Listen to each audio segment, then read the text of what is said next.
Amigos, ¿cómo andan? Hoy la lupa la hago acá en el auto, porque acabo de salir de la redacción del diario Clarín, después de la cobertura, de trabajar con la cobertura del partido Independiente, de la derrota por 1-0 ante la U en Chile, por los octavos de final, y la quiero hacer así, en caliente, mientras vuelvo a mi casa, todavía con el análisis fresco del partido, mientras voy manejando y charlando con ustedes, y que ustedes también me vayan comentando abajo, me vayan dejando el like y sus comentarios, sus opiniones, porque los quiero leer, quiero que compartamos qué sensación les quedó después de esta nueva derrota de Independiente, que no hace goles, que no arranca, que hace muchos partidos que no puede ganar. Del semestre, de los 7 partidos ganó uno solo, hace 6 partidos que no gana. Ganó el primero por Copa Argentina frente a Gimnasia de Mendoza, gracias a un gol de Angulo que lo dio vuelta, ¿se acuerdan? Pero después no ganó ninguno más a partir de ahí, y le cuesta convertir, salvo el partido con River, que pareció volver a su anterior versión, o por lo menos a algo de su anterior versión del semestre pasado, que, bueno, evidentemente fue un oasis.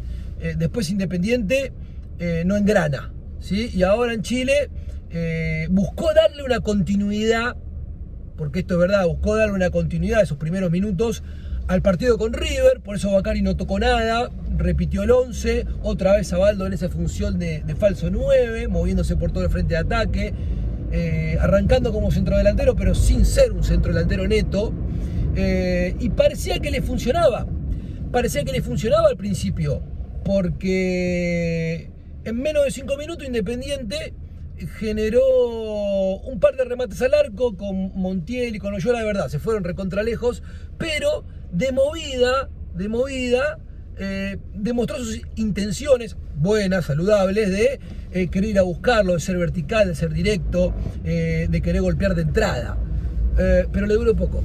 Se fue diluyendo muy rápido Independiente en el partido. Después de los primeros 15 a 20 minutos perdió esa intensidad, perdió el mediocampo, la U se empezó a acomodar, ¿sí? Le empezó a ganar la espalda a Cedrés.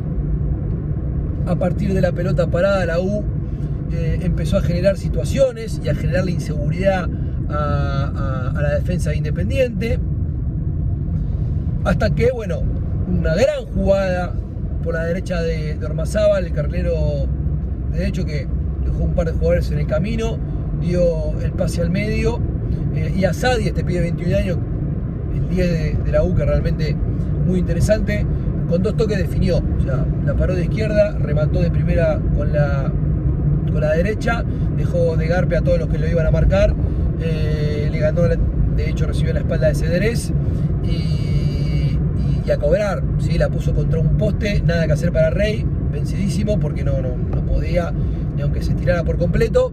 Y Independiente otra vez que empieza un partido perdiendo, como en la gran mayoría del semestre, insisto, salvo con River. Después todos los otros partidos Independiente regaló el primer tiempo. Entonces es una cuestión que es gravísima y que todavía no tiene solución Independiente, porque esto te la hace remar de atrás.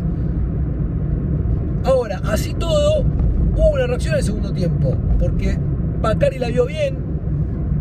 Bacari hizo el cambio de Ábalos por un Masanti.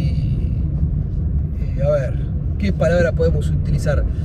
Un Masanti frustrante, digamos, decepcionante. Hasta ahora es un Masanti decepcionante para Independiente, porque no es ni por asomo ni un cuarto de lo que fue en Huracán. Y encima ahora jugando por izquierda, porque claro, Montiel se favorece más jugando por la derecha, esto ya lo hemos hablado. Masanti se siente muy incómodo por izquierda. Bueno, en Chile realmente jugó muy mal el primer tiempo, salió en el entretiempo por bajísimo nivel. Entró Ábalos y Abaldo a la izquierda en su puesto natural, como win, como carrilero, como quieran llamarlo.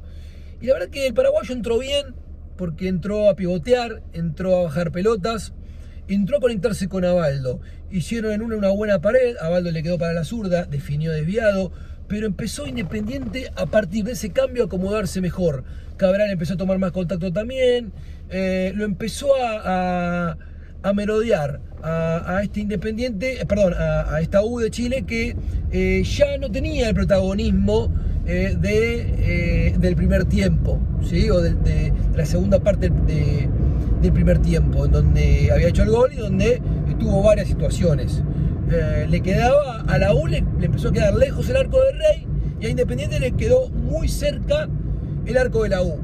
Y cuando lo tenía en su mejor momento, y cuando Abaldo incluso estaba en su mejor momento, desbordando, generando, Abaldo querido se gana la segunda amarilla y se hizo expulsar de una manera que, la verdad, es la segunda vez que le pasa a Independiente en esta Copa. Ustedes se acuerdan, en Paraguay fue Marcone, y ahora Abaldo. Ya en la primera amarilla fue infantil, porque fue por bloquear un tiro libre, por no dejar distancia, un tiro libre en la mitad de la cancha. Y sabiendo después que tiene amarilla, aunque yo creo que él ni siquiera se dio cuenta que había sido amonestado en esa jugada, va a cometer una infracción fuertísima también en la mitad de la cancha. Evitable, innecesario. Abaldo querido, que en esta instancia, esto no es por puntos ya, esto es mata y mata. Te volvés a tu casa, quedás eliminado. Entonces esto ya no se puede permitir. Un error grave, una falta grave de Abaldo que le generó un abardo a Independiente porque le trastocó los planes. Independiente pasó de estar cerca de empatarlo a tener que aguantarlo, porque tuvo que cambiar la planificación. Bacari tuvo que resignarse a perder por la mínima para llegar con vida a la revancha en Avellaneda el miércoles que viene, y no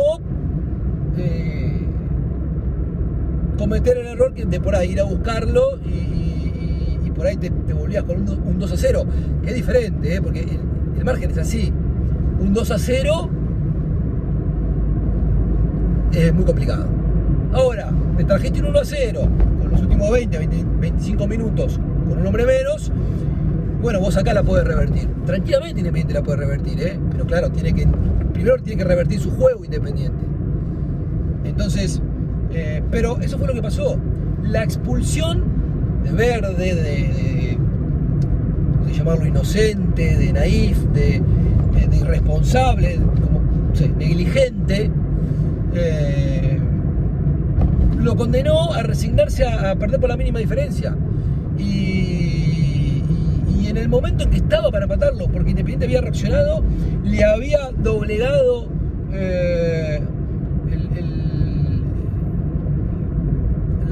la pulseada en la mitad de la cancha a la U, y lo tenía contra un arco.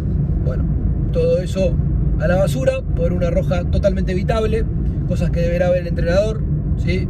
Es una lástima porque Abaldo estaba jugando bien, pero esa roja lo termina condenando, y encima no va a estar en la revancha. Pierde un jugador desequilibrante Independiente, además de traerse una derrota.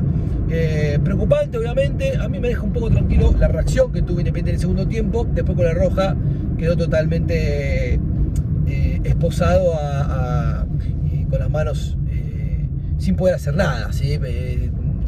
Teniendo que aguantar hasta el final para, bueno, volverse con un resultado que le deja la llave abierta tranquilamente para vamos a ver qué pasa en Avellaneda. De positivo, la vuelta de Valdés por la lesión de Freire. Valdés que empezó a sumar minutos, entró bien Valdés, y seguramente va a estar en la revancha. Hay que ver si suma minutos ya contra Vélez de titular y que pueda estar el miércoles que viene. El miércoles que viene, a todo o nada Independiente. Es a todo o nada. Y yo hago esta cuenta pensando en el peor de los escenarios. Ojalá que no, pero pienso en el peor de los escenarios. Este fue el séptimo partido del semestre, de este segundo semestre. El sábado frente a Vélez por el torneo local, octavo. Noveno partido va a ser del semestre frente a la U, la revancha del miércoles que viene. En 9 partidos, pensando en el peor escenario, Independiente se puede quedar en tan solo 9 partidos de semestre sin 2 de los 3 objetivos, sin Copa Argentina y sin Sudamericana. Y hoy por hoy está último en su zona en el torneo local. Está a tiempo. Puede revertir esta serie, lo puede hacer, y tiene que empezar a sumar y a ganar en el torneo local. Pero tiene que cambiar, y mucho, Independiente. Te quiero escuchar a vos. Diabla, que está del otro lado, seguramente recontra caliente, y quiero saber qué pensás, qué cambios debe hacer Bacari de cara a la revancha. Obviamente en el medio está el partido con Vélez, hay que ver si cuida algunas piernas, yo creo que algunos cambios va a hacer, pero quiero saber tu opinión. Si coincidís conmigo, si crees que la expulsión de Abaldo le generó un bardo ahí a Independiente que lo complicó, porque estaba en su mejor momento y lo resignó a tener que cuidar el 0-1. Es increíble, pero tener que cuidar la derrota por la mínima diferencia, pero fue así. O por dónde pasó el partido de Independiente. Déjame tus comentarios que te leo. Y bueno, gracias por estar ahí de otro lado, por tu aguante y por tu like.